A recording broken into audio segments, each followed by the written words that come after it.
ব্যাপার, কি হয়েছে? তুই ওইভাবে চিল্লালি কেনে? দাদু, কোনো কথা বলো না, চুপচাপ উপরে চলে আসো। কেন রে? ওপরে যাব কেন? কি হয়েছে বলবি তো? দাদু, আমি বললেও তোমার শোনার সময় নাই, একবার পিছনে ঘুরে দেখো।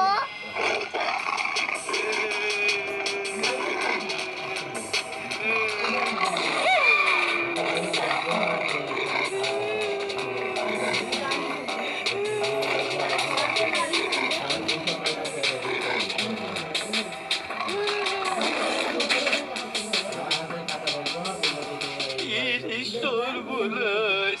আর একটু হলে তো আমাকে শেষ করে ফেলতো। যাক বাবা, খুব জোর বেঁচে গেছি। কিন্তু এই বাঘটা আসলো কোথা থেকে? এই জঙ্গলে তো কোনো বাঘ ছিল না। দাদু, আমার মনে হয় এই বাঘটা কোনো চিড়িয়াখানা থেকে পালিয়ে এসে। হ্যাঁ, তাই হবে। একটা বাঘে ছাগলগুলো সব খেয়ে দিল। তোমার ছাগলগুলো খায়নি, তোমার ছাগলগুলো দৌড় মেরে এদিকে চলে গেল। আমার দুধটাও খেয়ে নিয়েছে। এখন যদি আমি ছাগল না নিয়ে বাড়ি যাই, তাহলে তো আমাকে মারতে মারতে মেরেই ফেলবে। বাঘটা ছাগল দুটো না খেয়ে আমাকে খেয়ে ফেললে তো ভালো করতো, তাহলে আমি সৎ মায়ের জ্বালা থেকে মুক্তি পেতাম। হ্যাঁ, যুক্তি পাইছি। এই বাঘ তোকে সৎ মায়ের জ্বালা থেকে মুক্তি দিবে। তার মানে দাদু, তুমি কি কি বলছো? আমাকে কি ধাক্কা মেরে বাঘের মুখে ফেল দিবা নাকি? আরে না না, বাঘের মুখে ফেলবো না। তুই কোনো চিন্তা করিস না, আমি যা করার করছি।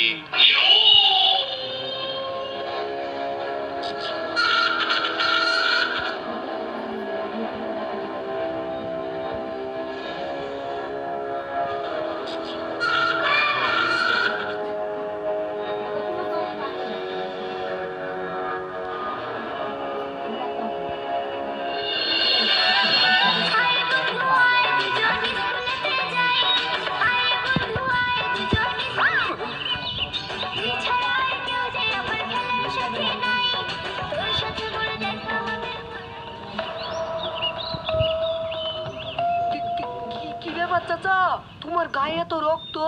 আর এই রক্ত মাখা জামা, এই জামাটা কার? জামাটা দেখে চিনতে পারছো না? এটা তোমার ছেলের জামা। তোমার ছেলেকে বাঘে খেয়ে ফেলেছে।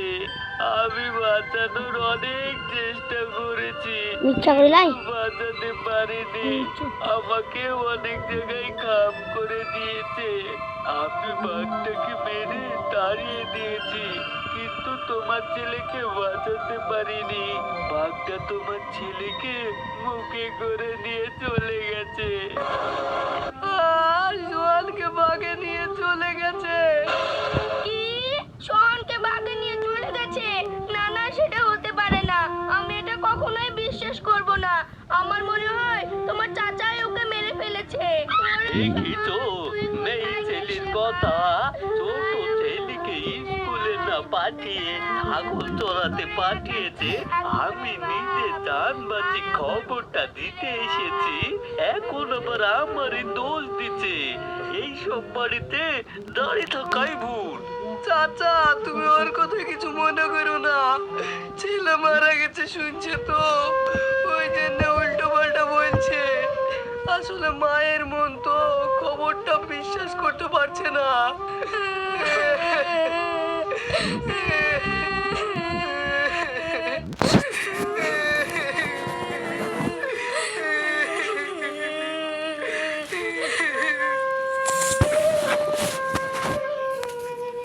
যাক, পথের কাটা দূর হইলো।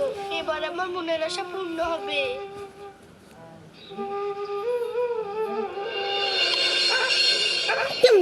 ধরছি কেমন ঘুম।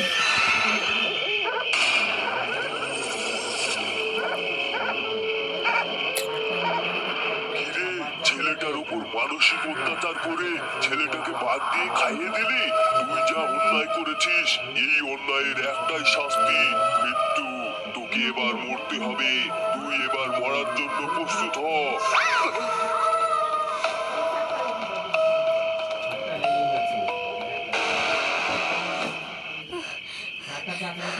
এটা স্বপ্ন ছিল না সত্যি ছিল, আমি তো কিছুই বুঝতে পারছি না। কি ব্যাপার, উঠে বসলে যে? শরীর খারাপ করছে নাকি? না, কিছু হয়নি, শুয়ে পড়ো।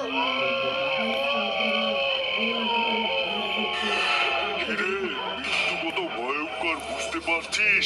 তবে এই মৃত্যুর হাত থেকে তুই যদি বাঁচতে চাস তাহলে একটা বাঁচার উপায় আছে। তুই যদি তোর ছেলেকে পুকুর ঘাটে নিয়ে গিয়ে হাত বেঁধে ফেলে দিস তাহলে তুই মুক্তি পেয়ে যাবি, না হলে তোর মৃত্যু নিশ্চিত।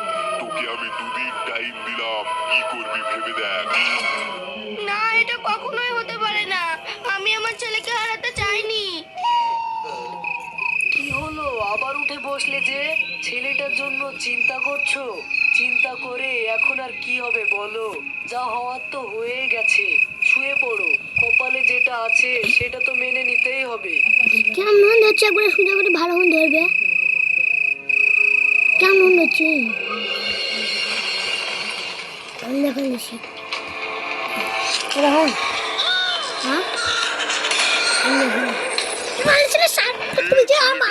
পাতলা লাগলো তাড়াতাড়ি নিয়ে চল, না হলে কিন্তু তোকে শেষ করে ফেলবো।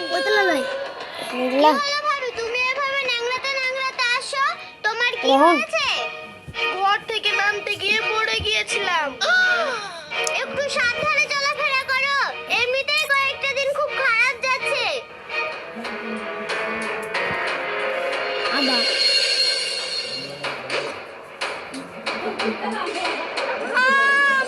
ছেলেটাকে কখন ঘাটে নিয়ে যাবি? নিয়ে চল, না হলে কিন্তু তোকে এবার শেষ করে ফেলবো। কিরে, ছেলেটাকে কখন ঘাটে নিয়ে যাবি? নিয়ে চল, না হলে কিন্তু তোকে এবার শেষ করে ফেলবো।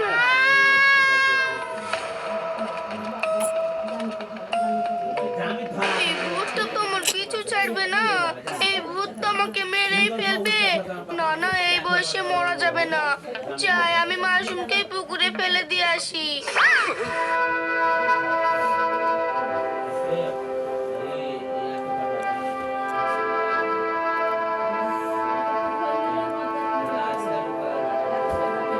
মা, ও মা, তুমি আমায় কোথায় নিয়ে যাচ্ছ? তোমাকে আমি ওই পুকুর ঘাটে নিয়ে যাচ্ছি, ওখানে নিয়ে গিয়ে তোমাকে একটা দারুণ ম্যাজিক দেখাবো।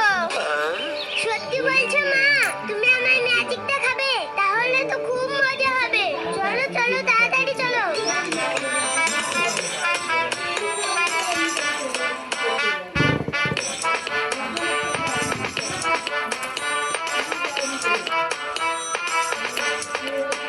কি হলো ভাবে, তুমি মাশরুমকে নিয়ে কোথায় যাচ্ছ? দিদি, মা আমাকে ম্যাজিক দেখাতে নিয়ে যাচ্ছে, তুমি যাবে নাকি? না না,